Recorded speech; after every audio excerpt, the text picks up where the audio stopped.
There is a debate raging in the US equity markets right now as to whether or not we are in an AI bubble. The consensus view is that this time period is similar to that of the dot-com bubble in 1998 to 2000. We would argue this time period actually looks a lot more similar to that of a commodity supercycle akin to that of 2002 to 2007.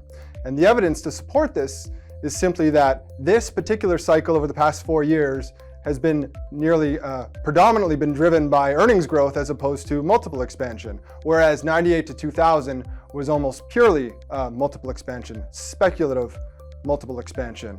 We think it's really important to resegment the US equity market today to better understand this.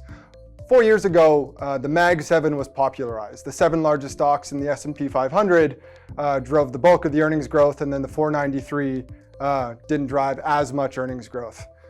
We would argue that Mag 7 classification is getting a bit tired, and there's a new way of looking at the US equity markets today, which is simply 5 very large AI CapEx spenders: Meta, Google, Microsoft, Amazon, Oracle; 40 AI suppliers who are beneficiaries of this CapEx. Think NVIDIA, Broadcom, but also Vernova, Digital Realty, and some of the energy stocks, and then everyone else.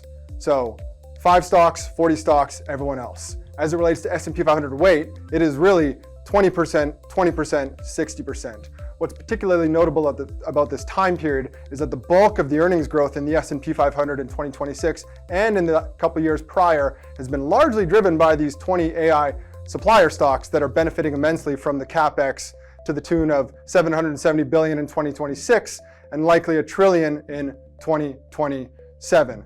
What is immensely important for us as we look forward to making money in the stock market is where are the bottlenecks within the supply chain for this CapEx? Which bottlenecks should and could be debottlenecked by the AI spenders, the CapEx providers, and which one of these AI suppliers are most likely to see durable earnings growth as opposed to debottlenecked earnings deceleration going forward. So that is what we're focused on immensely today, and I think that's the right way of framing today's environment.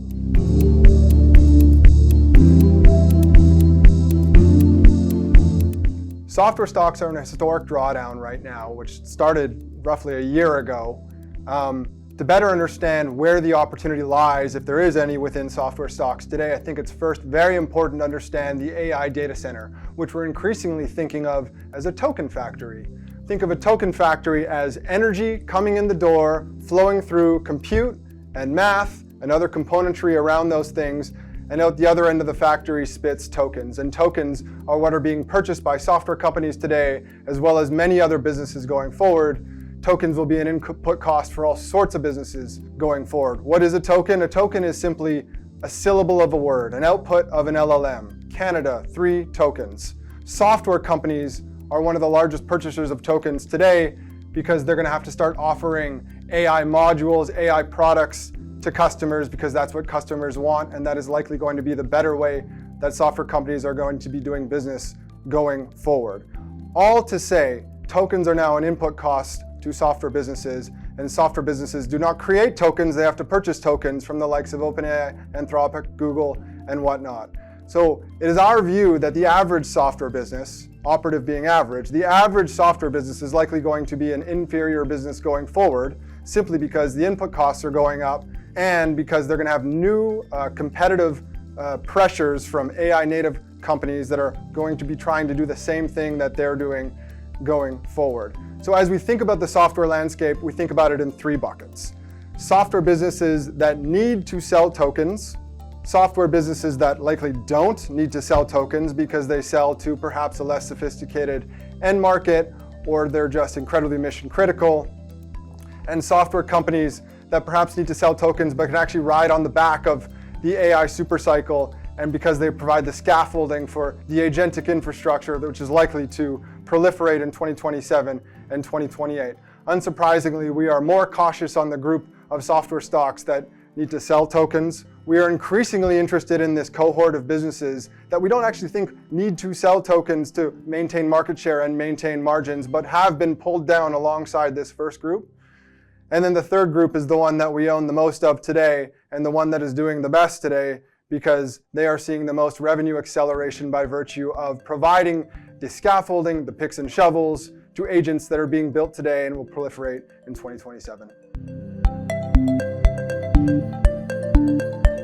So we believe the most attractive segment of the US equity market right now is not, in fact, the large or the mega cap stocks, which have seen relatively prolific returns, both in terms of earnings and multiple over the past 4 years or so. But in fact, the better and more attractive opportunity we do believe is within the mid-cap growth arena of the US equity market.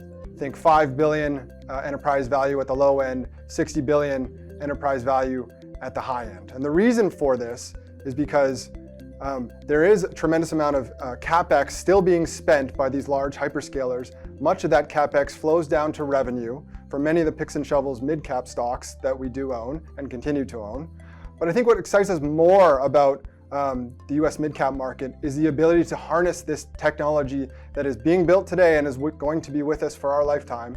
These companies that can harness this technology today to increase margins and inflect revenue growth. And what we're finding is that the businesses that we own in the mid-cap market tend to be winning businesses in growing industries. The profit pool, the market share owner in a particular profit pool that is growing. Implementing AI is tricky. Doing it very well requires a good culture and a lot of money. And we find that the largest market share owner in a profit pool is best well suited to harness this technology and employ it better than the competitors. So what we're finding is that the most sophisticated adopters of this technology are in fact these winning businesses in the growing profit pools. Many of these are mid-cap stocks that have small-cap competitors.